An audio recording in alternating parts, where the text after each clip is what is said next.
Après cette longue pause, nous allons reprendre ou poursuivre. C'est toujours difficile de passer après l'archevêque, hein. Mettez-vous 30 secondes à ma place. Ensuite, en fin de matinée, quoi. Oh. Il n'y a pas. Et ensuite, en fin de matinée, comme ça, alors courage, dernière salve. Voilà.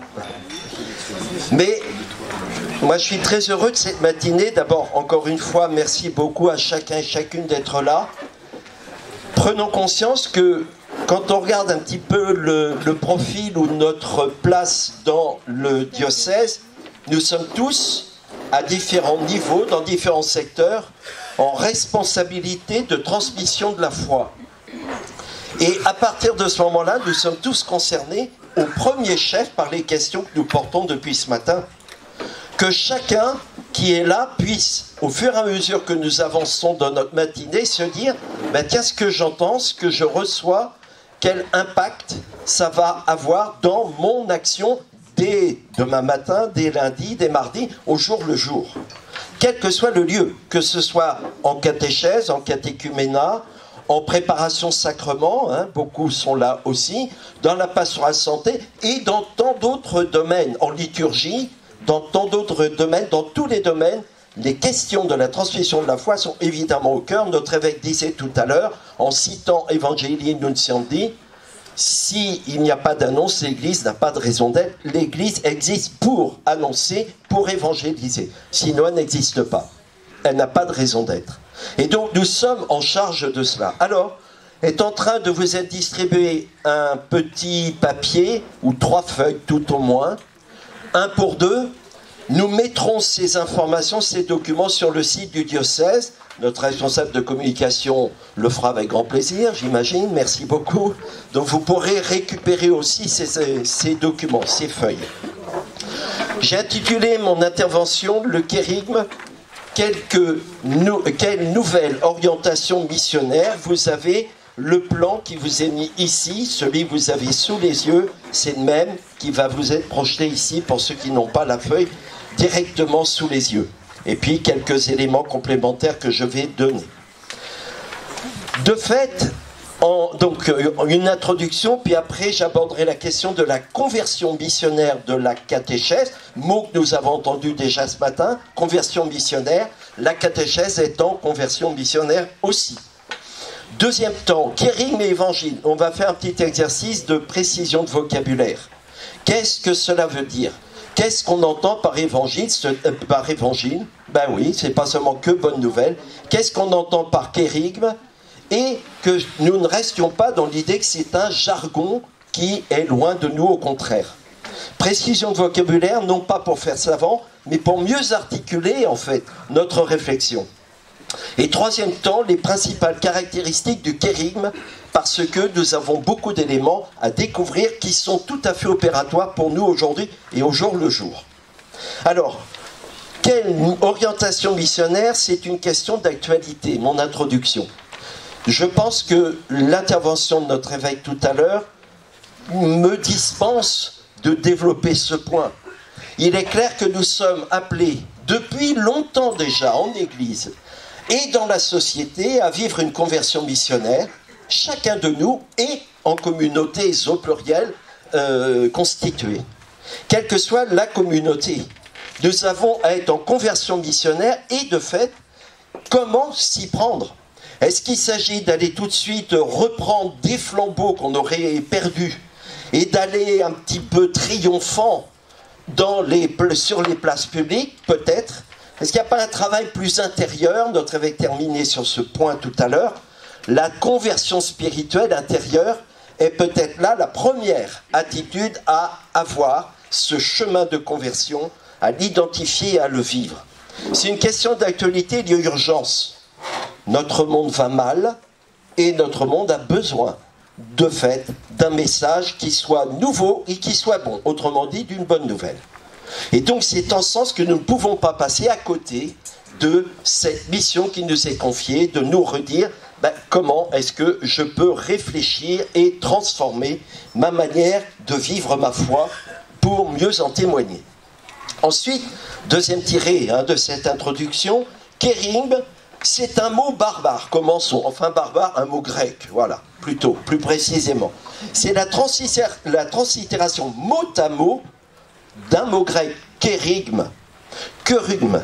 Et donc, c'est intéressant de dire apanthéon-bambron, c'est un mot qu'on n'a pas traduit puisqu'on continue de le dire en grec. Hein, kérigme, encore une fois, c'est un mot grec. Ben, ça veut dire qu'on a peut-être du mal à le traduire et à comprendre exactement ce qu'il veut dire. D'où l'intérêt de prendre du temps ce matin pour creuser cette question, mais qu'est-ce que ça veut bien dire? Et puis alors, c'est mélangé dans notre tête ou dans nos pratiques pastorales. On parle de kérim, on parle de catéchèse, catéchuménat, n'oublions pas que les deux sont cousins. Et que même le catéchuménat est même antérieur à la catéchèse, que le catéchuménat, comme dit le nouveau directoire pour la catéchèse, le catéchuménat est la source d'inspiration de toute catéchèse. Et donc, c'est la même démarche. D'ailleurs, c'est le même mot, vous voyez bien. Hein, catéchène, catéchèse, catéchuménat. Ce sont des pratiques ou des occasions de veiller, qui nous forcent, qui nous invitent à veiller à ce que je vais transmettre trouve écho dans le cœur de l'autre. Catéchène, que ça fasse écho. Que ce soit pour des nouveaux catéchumènes, que ce soit pour des enfants, catéchèse, ou pour des adultes, catéchèse aussi, ou que ce soit dans d'autres domaines, il s'agit bel et bien que le message soit reçu et fasse écho. Nous avons d'autres vocabulaires qui sont très techniques, la mystagogie, et nous avons beaucoup de débats en catéchèse sur kérim, mystagogie. Est-ce que c'est une catéchèse kérigmatique, donc l'annonce, la première annonce seulement, ou mystagogie pour entretenir ce que nous avons reçu? Et tout le drame, c'est dans le mot entretenir.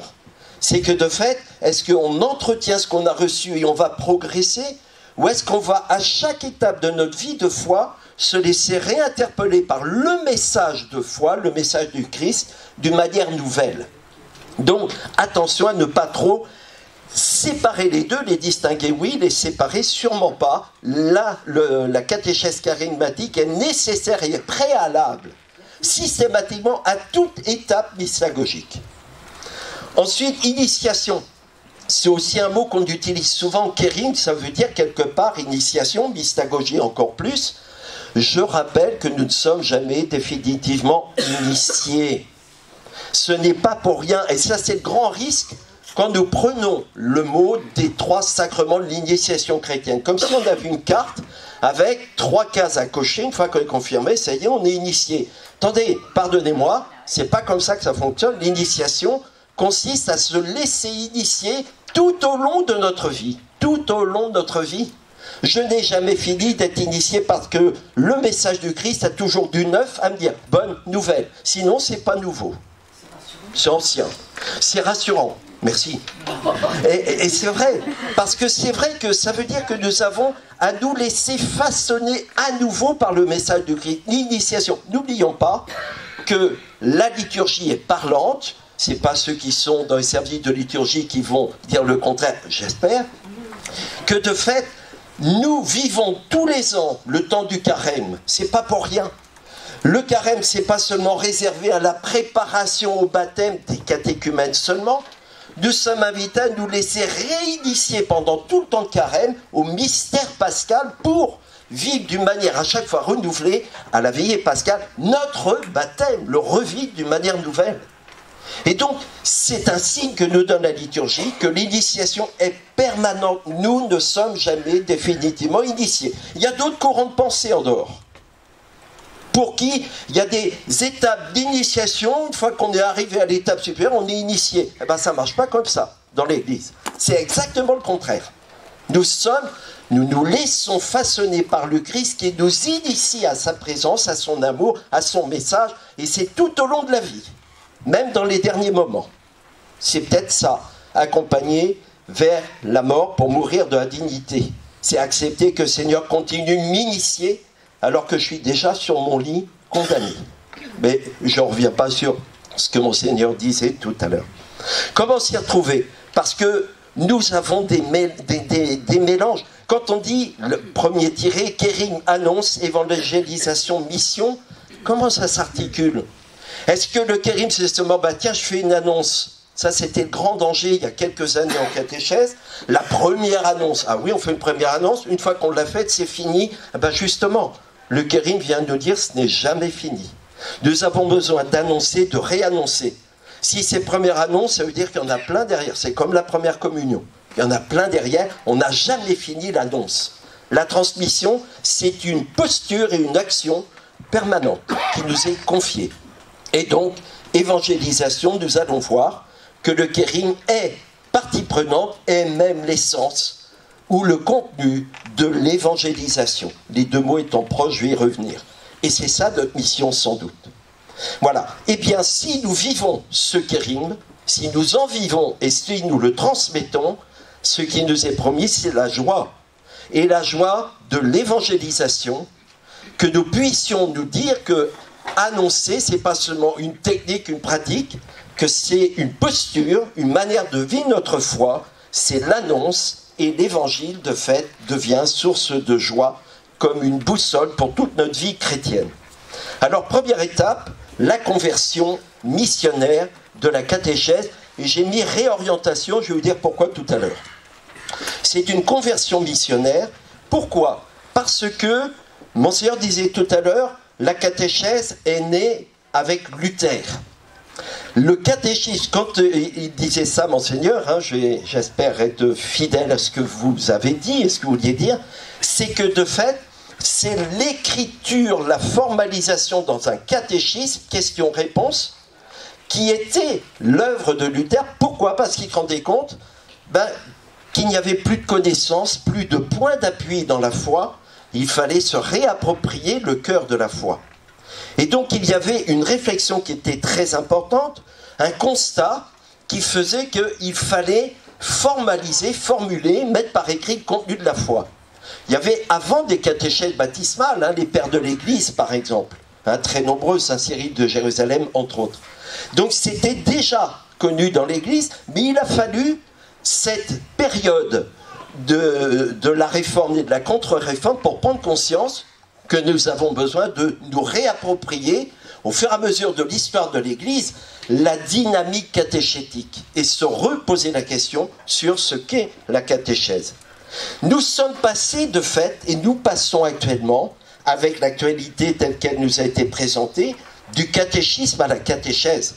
Le catéchisme, c'est le contenu de la foi, la catéchèse, c'est la manière d'abord de recevoir ce contenu, de vivre de ce contenu et de transmettre non seulement le contenu, mais aussi la manière dont nous l'avons reçu. Ça s'appelle le témoignage.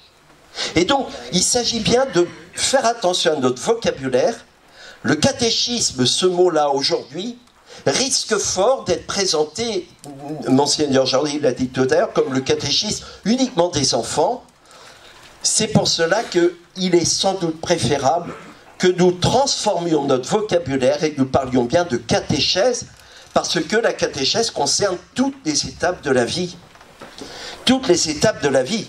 Ce n'est pas seulement le catéchisme des enfants. Quand nous avons monté cette journée, hein, toute l'équipe de préparation, beaucoup ont répondu dans une première attitude, « Ah si c'est les catéchèses, c'est pas pour nous. » Ben oui, parce qu'on ne fait pas du caté. Eh ben si, ça concerne tout croyant. La catéchèse, la dynamique catéchétique, concerne tout croyant, parce que nous sommes censés, appelés, convoqués à transmettre notre foi, au moins en témoigner. Et donc, privilégions le mot catéchèse. Et c'est pour cela que nous passons, si vous voulez, là aussi du vocabulaire, de catéchiste, dame caté, que nous saluons parce qu'il y a beaucoup de respect à avoir pour les dames catées, comme on dit souvent. Il faut surtout continuer, hein, mesdames catées. Mais attention, ce n'est pas seulement les dames catées qui sont visées dans la dynamique catéchétique. Et je crois qu'il faut petit à petit que nous découvrions la richesse et la subtilité du mot catéchète.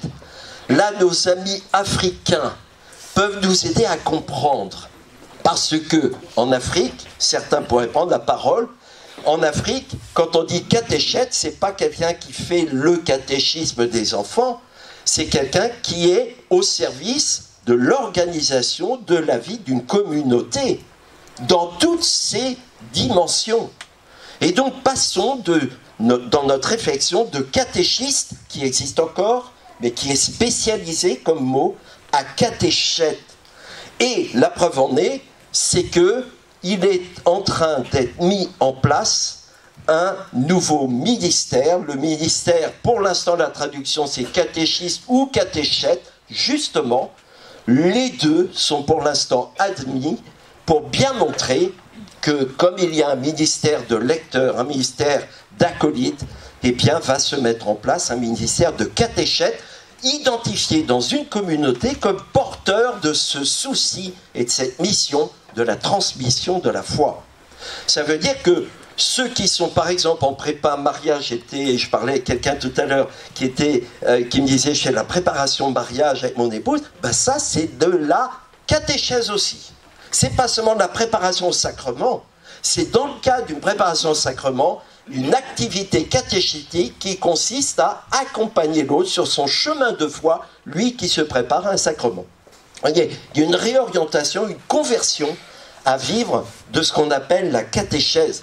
Mais je peux vous dire que c'est dur, que c'est difficile. Ça, à l'ISPC, mon sœur a dit hein, que j'enseignais aussi à l'ISPC. À l'ISPC, l'Institut supérieur de pastoral catéchétique, je veux dire, on rame pour ça, parce que les habitudes sont tenaces. Et quand on dit catéchèse, ouais, c'est le catéchisme des enfants, ben, en disant c'est réservé à des spécialistes. Non, catéchèse, c'est plus large que ça implique, ça intègre le catéchisme des enfants, mais faisons attention au vocabulaire.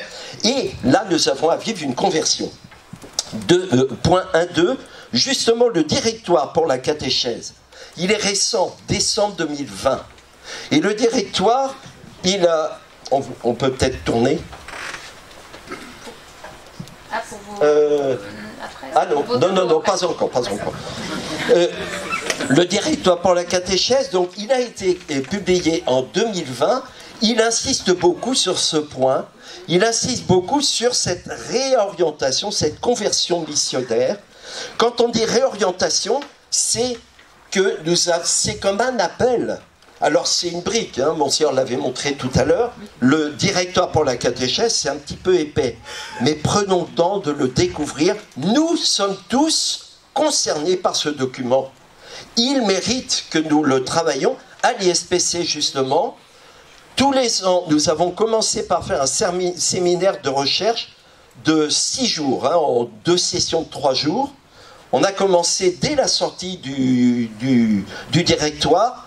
On en est déjà à la 5e proposition de séminaire parce que de plus en plus nombreuses sont les personnes qui se laissent toucher par les thématiques et les problématiques qui sont dans le directoire. Mais on n'a jamais fini. On a un séminaire qui va démarrer dans 3 semaines à nouveau, qui permet de prendre conscience qu'il y a encore à réfléchir, à vivre et à se saisir de cette conversion missionnaire qui est ici dans le directoire pour la catéchèse. Et puis, Monsignor le disait, catéchèse, c'est plus seulement la congrégation pour le clergé, c'est la congrégation pour la nouvelle évangélisation qui en est l'auteur et le promoteur. Pour vous donner une idée de cette conversion missionnaire signifiée, marquée dans ce directoire, je vais vous donner quelques vocabulaires, et vous l'avez dans la 2e page de votre petit papier. Regardez, dans le directoire général pour la catéchèse, DGC, de 1971, puis directoire général pour la catéchèse en 1997, j'ai mis dans la 3e colonne le directoire pour la catéchèse de 2020.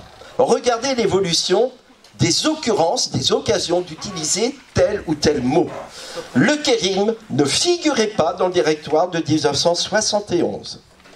Il était 6 fois, on le trouvait 6 fois le mot kérigme dans le directoire de 1997 et on le trouve 38 fois dans le dernier directoire, l'actuel. Vous voyez la progression. Mystagogie, même chose, mais moins fortement, vous comprenez, de 0, on est passé à 6 fois ce mot mystagogie dans le directoire de 97 à 17 fois dans le directoire actuel. Mais alors regardez bien la dynamique qui est signifiée par le choix de ces mots. C'est l'évangélisation qui devient une préoccupation centrale de la catéchèse. La catéchèse n'est plus l'entretien des connaissances de la foi seulement, c'est la dynamique d'évangélisation qui est là au cœur de la catéchèse. C'était utilisé ce mot évangélisation 16 fois en 71, 147 fois en 97, c'est l'effet Jean-Paul II, c'est clair, et 204 fois à la fin 2020. Vous imaginez. Mission, 12 fois en 71, 147 fois en 97, 173 fois en 2020, dont l'adjectif missionnaire. La conversion, 5 fois en 71, 38 fois en 97, 42 fois en 2020. Mais alors le pape, on le connaît maintenant, parce que quand il écrit, c'est bien du pape François.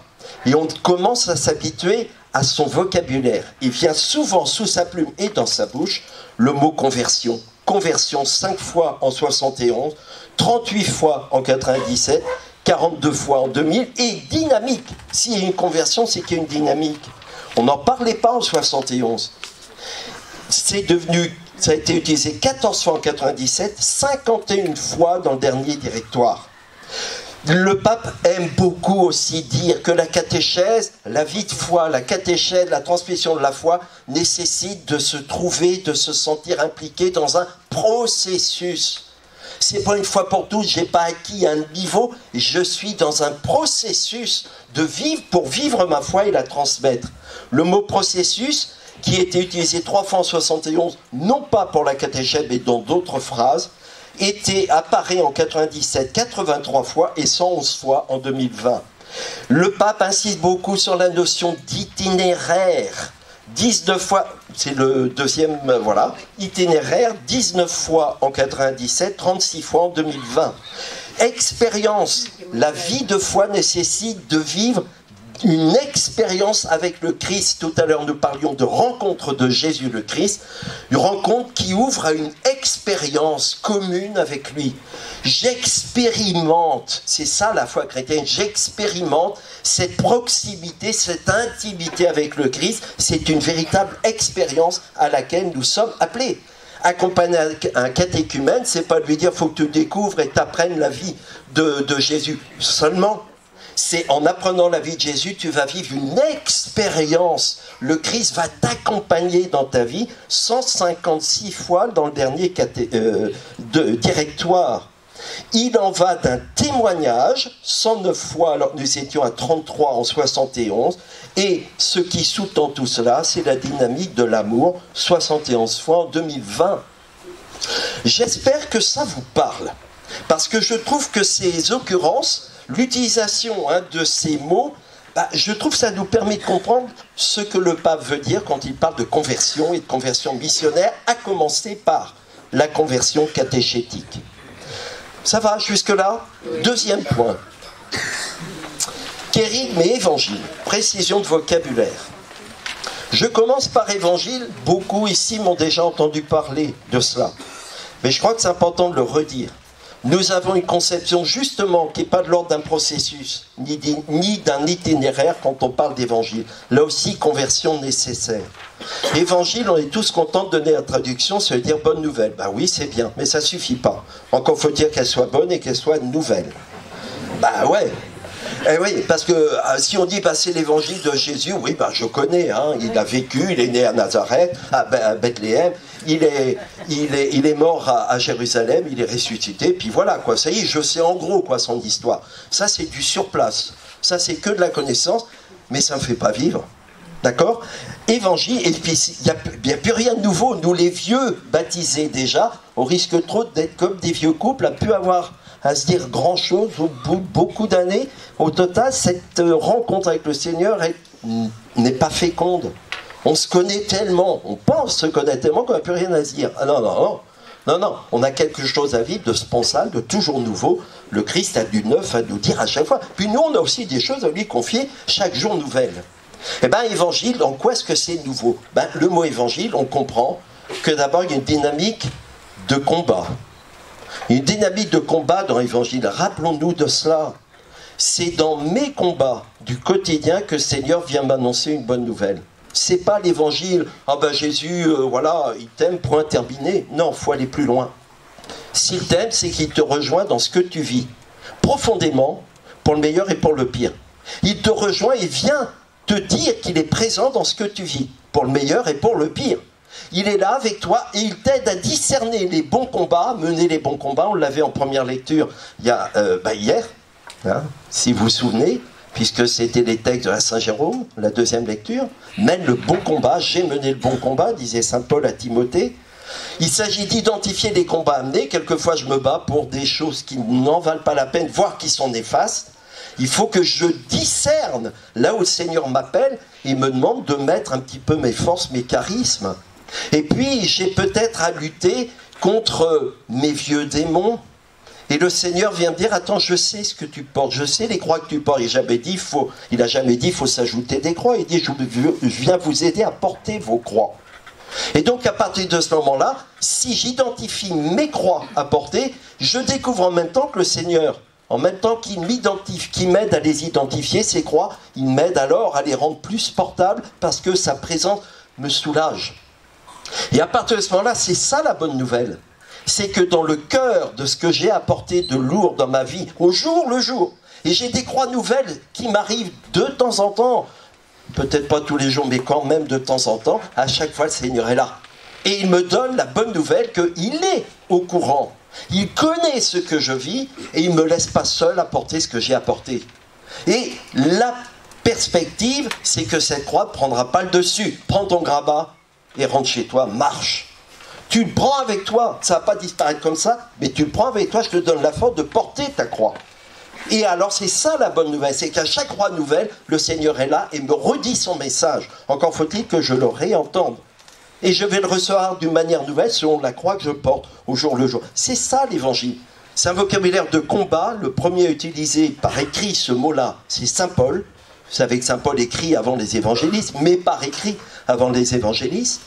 Et c'est lui qui utilise abondamment le mot évangile, parce que c'est un vocabulaire qui était connu dans l'Empire romain, puisque ça signifiait l'annonce de la victoire à l'issue d'un combat.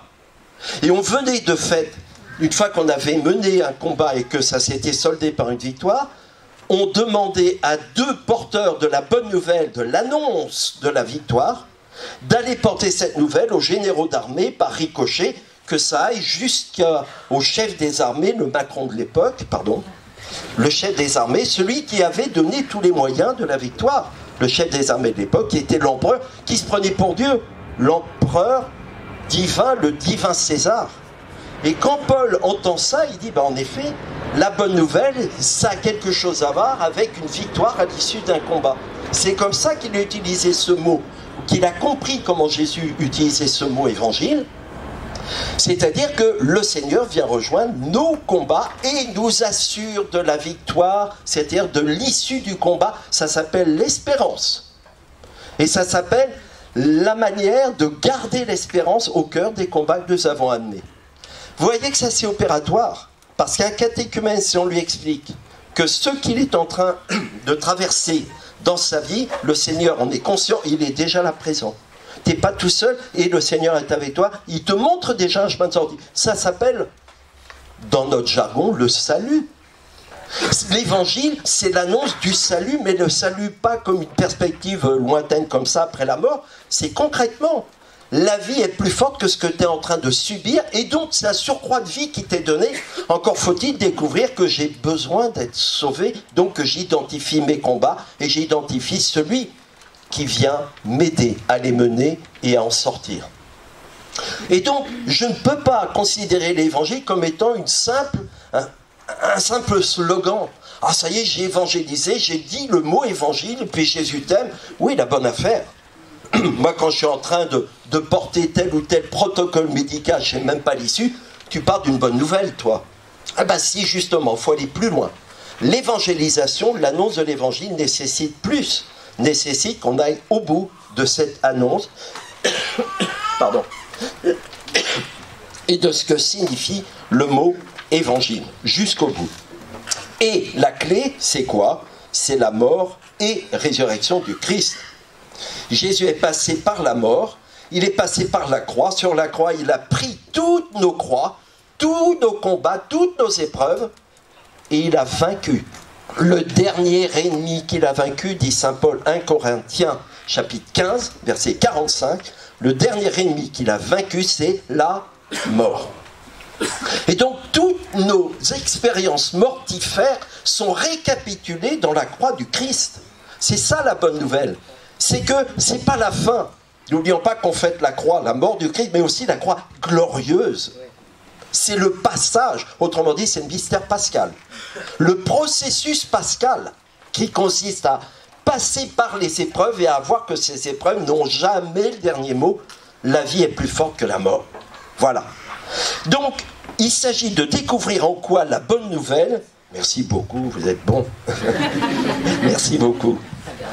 Il s'agit de voir en quoi la bonne nouvelle, ce qui est important, c'est la mise en évidence du mystère pascal du Christ pour nous.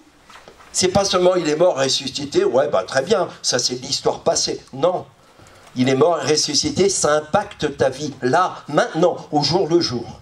Tout de suite. Et si efficace immédiatement. Ça, c'est l'évangile. Et bien, vous allez comprendre maintenant ce qu'est le kérigme. Une fois qu'on a bien capté cette dynamique, ce processus de l'évangile, qui implique celui à qui l'évangile est annoncé, alors le kérigme, eh bien, c'est en fait l'annonce, c'est l'évangile, l'annonce de l'évangile, de la manière la plus concise, la plus brève, la plus courte, la plus facile à entendre. Le mot kérigme, encore une fois ce mot grec, ce substantif, il y a aussi un verbe, kerusso. Dans le Nouveau Testament, le mot kérigme apparaît 8 fois. Il apparaît 8 fois, dont 6 fois dans les lettres pauliniennes. Comprenez que Paul joue un rôle important, puisque Paul, en fait, il s'intéresse à quoi? Il s'intéresse à l'impact de la mort et résurrection du Christ sur la vie des croyants. Il ne s'intéresse pas d'abord à la vie de Jésus, à reconstituer la vie de Jésus. Il s'intéresse d'abord à comment la mort-résurrection du Christ vient changer, orienter, réorienter la vie des croyants et des communautés. Eh bien, le mot kérigme est donc très fréquent sous sa plume, et on trouve le verbe, kerusso, 60 fois. Ça vient d'où le mot kérigme? Ça, en fait, l'origine, c'est kerux, alors, pas à peine d'écrire tout ça, vous inquiétez pas. C'était qui? C'était en fait la personne, le héros AUT, chargé des proclamations officielles dans le monde dans lequel vivait Saint Paul, et avant dans lequel vivait Jésus, le monde de l'Empire romain. On dirait aujourd'hui le garde champêtre, enfin il y a quelques cinquantaine d'années, le garde champêtre qui donnait les nouvelles officielles, hein. On a aussi ces images dans les films, hein. C'est ça, le kérux, celui qui vient annoncer les nouvelles officielles. Et donc ça a quelque chose d'une proclamation kérigme. C'est pas seulement le contenu, c'est la manière d'informer, de transmettre ce message, cette annonce officielle en fait. Il s'agit donc du contenu et de l'annonce. Hein, et de l'annonce et de l'action d'annoncer. Voilà. Hein. Alors on peut le traduire de plein de manières. C'est la prédication, c'est la proclamation, c'est le message lui-même, mais pas seulement. Au total, c'est un mot qui est quasi synonyme du mot évangile, mais tel que je l'ai expliqué tout à l'heure. Évangile, c'est pas avec un petit E, un livre écrit par Matthieu, Marc seulement, ça c'est qu'au 2e, 3e siècle, qu'on se met à qualifier les écrits de Marc, de Matthieu, de Jean, de Luc comme évangile, c'est beaucoup plus tard. Le mot évangile avec un grand E, c'est en fait cette dynamique, l'annonce de la victoire à l'issue d'un combat. Eh bien, le kérigme est la formulation la plus courte de l'évangile. Et ça, je suis à mon point 2.2, mais s'il y a une définition courte du kérigme, à savoir Jésus-Christ est mort et ressuscité pour nous. D'accord? Ça, c'est la formule brève. La formule brève, comme disait Jean Danielou, en fait, le contenu du kérigme, c'est un contenu brut, bref, explicite, comme il dit, sans développement du détail. Ça, c'est l'annonce brute. Il est mort et ressuscité, mais pour nous. Saint Paul insistera beaucoup sur le pour nous. Qu'est-ce que ça change pour moi? Qu'est-ce que ça change pour moi? Je vous ai mis dans la 3e page, sur la 3e feuille, qui vous a été distribuée, je vous ai mis quelques formulations du kérigme. 1 Corinthiens, nous proclamons, nous, un Messie crucifié. Proclamons, c'est le verbe. Hein, kerusso. Scandale pour les Juifs, folie pour les païens. 1 Corinthiens 2. Je n'ai rien voulu savoir parmi vous, sinon Jésus-Christ et Jésus-Christ crucifié.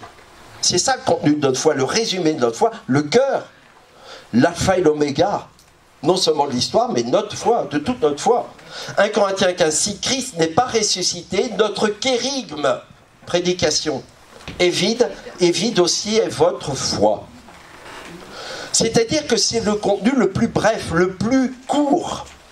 Et je vous ai mis donc sur la 3e feuille un ensemble de formulations du kérigme, parce que non seulement c'est une formule brève, encore une fois, Jésus-Christ est mort et ressuscité pour nous, mais encore après, encore faut-il adapter ce message à la situation qui est la mienne, mais aussi à la situation dans laquelle vit l'autre. Et j'aime beaucoup des formulations telles que le pape nous le donne dans Evangelii Gaudium sur la bouche du catéchiste ou du catéchète. Revient toujours la première annonce, à savoir, là il le dit dans son de Kérigme, Jésus-Christ t'aime, il a donné sa vie pour te sauver et maintenant il est à tes côtés chaque jour pour t'éclairer, te fortifier, te libérer. D'accord? Donc c'est-à-dire ça va jusque là. Aujourd'hui c'est le maintenant qui est important. C'est pas seulement une histoire passée, il est mort ressuscité. Oui, mais ça a un impact maintenant. Et puis il y a, je crois, une autre formulation pour les jeunes. Dans Christus vivit, vous avez tout ça sur les feuilles. Hein. Il est en toi, il est avec toi et jamais ne t'abandonne. Tu as beau t'éloigner, le ressuscité est là, t'appelant et t'attendant. T'attendant, il a envie de toi, il a le désir, mon Seigneur parlait du désir de Dieu. Il t'attend pour te recommencer. Quand tu te sens vieilli, il s'adresse aux jeunes. Quand tu te sens vieilli par la tristesse, les rancœurs, les peurs, les doutes, les échecs, il sera toujours là pour te redonner force et espérance. Voilà le kérigme. Mais voilà des formulations de l'autre phrase que je vous ai dit, Jésus-Christ est mort et ressuscité pour nous. C'est le même message. Vous voyez bien, le message est immuable, le contenu est immuable, la formulation, nous devons la travailler. C'est notre mission de responsable de la transmission. Est-ce que ça va? Donc prenez le temps de lire hein, toutes ces formulations. Alors de fait, les principales caractéristiques de Kérigme, j'en arrive à mon 3e et dernier point. Ça va? Il vous paraît évident, avec cette formulation, ou ces formulations, que c'est un contenu christologique qu'il faut mettre en avant, et Pascal, notre évêque l'a dit ce matin, avec Jean-Paul II, c'est tout sur le Christ, retour au Christ, et Benoît XVI qui a réinsisté abondamment, il ne peut pas y avoir de catéchèse, de transmission de la foi sans référence au Christ.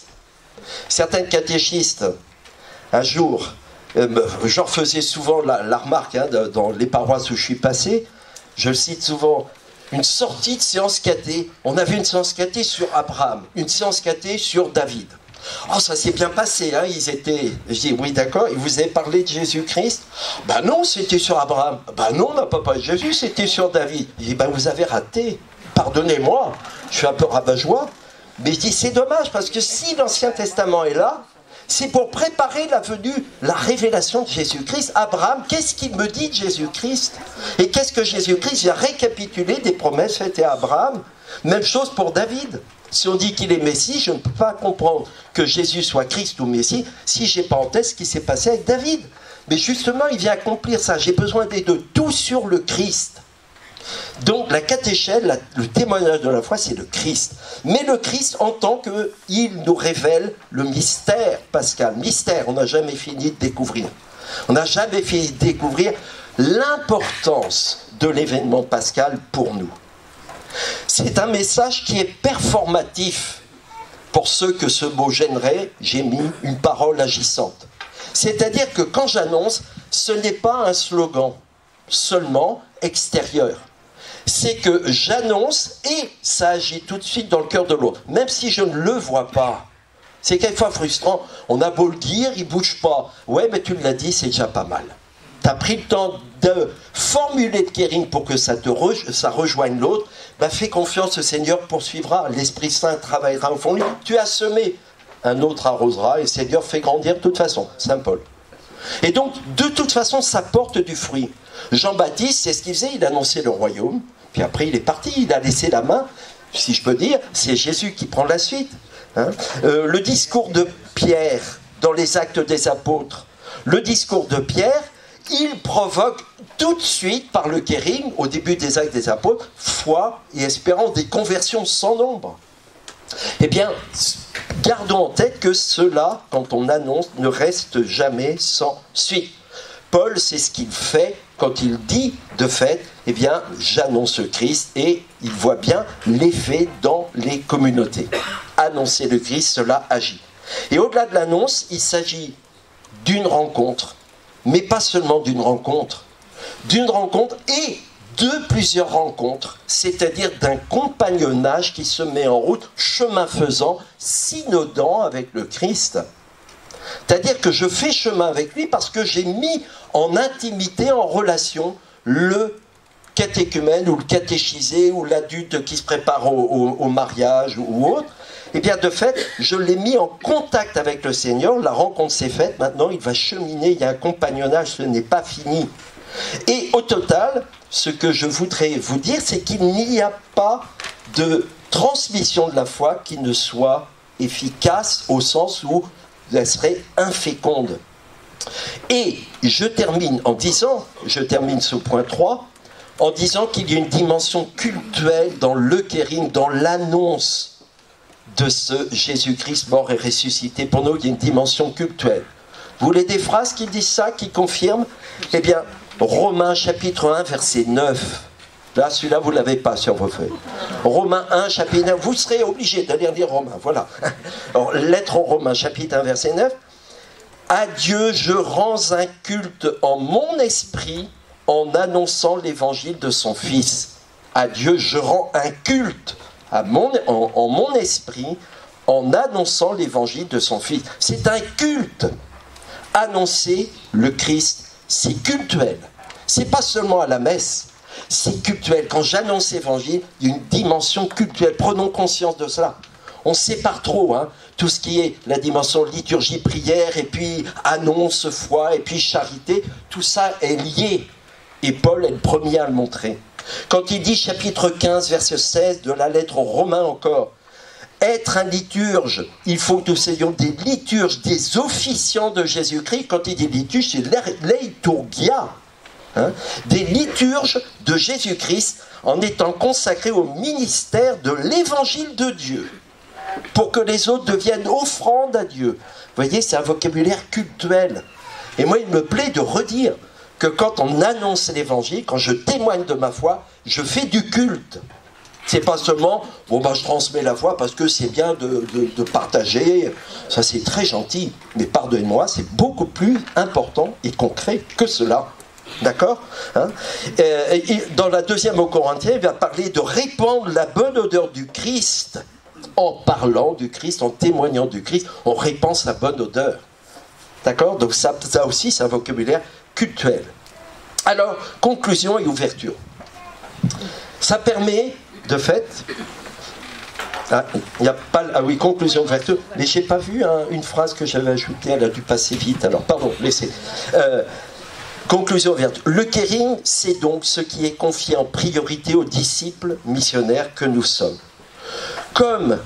Ça veut dire que nous sommes d'abord invités comme disciples à en vivre nous-mêmes. Le Kérim, il faut se le redire au jour le jour. Après tout, on prie bien notre Père tous les jours. Nos pères dans la foi que sont les Juifs, et pas nos frères, nos pères dans la foi que sont les Juifs, prient tous les jours le Shema Israël. On a besoin de faire mémoire pour en vivre au jour le jour. Eh bien, nous avons besoin de nous redire tous les jours.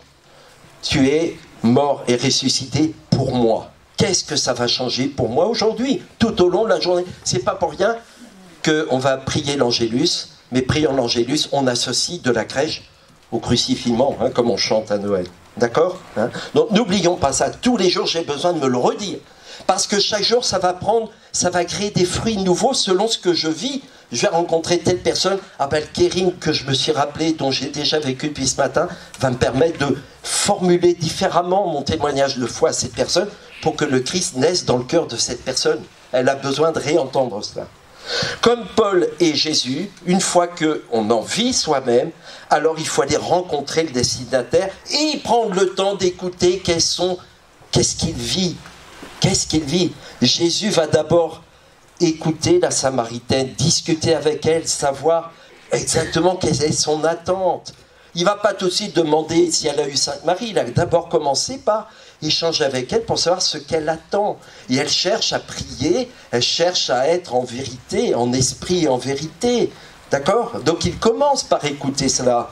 Hein, le Bartimée, c'est pareil, il dit pas « je sais ce qu'il te faut, tout de suite, tac, je te donne de l'argent, je te guéris, c'est réglé ». Non, que veux-tu que je fasse pour toi? Quelle est ton attente? Qu'est-ce que tu vis?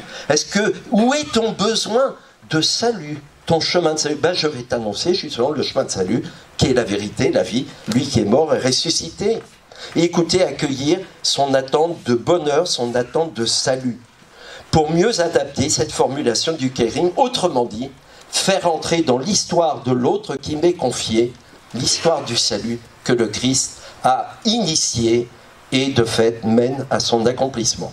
Et bien voilà, si vous voulez, la conversion missionnaire qui nous est confiée à partir du Kérigme et de cette mission confiée à chacun de nous. Nous sommes tous des catéchètes, des responsables de la transmission de la foi.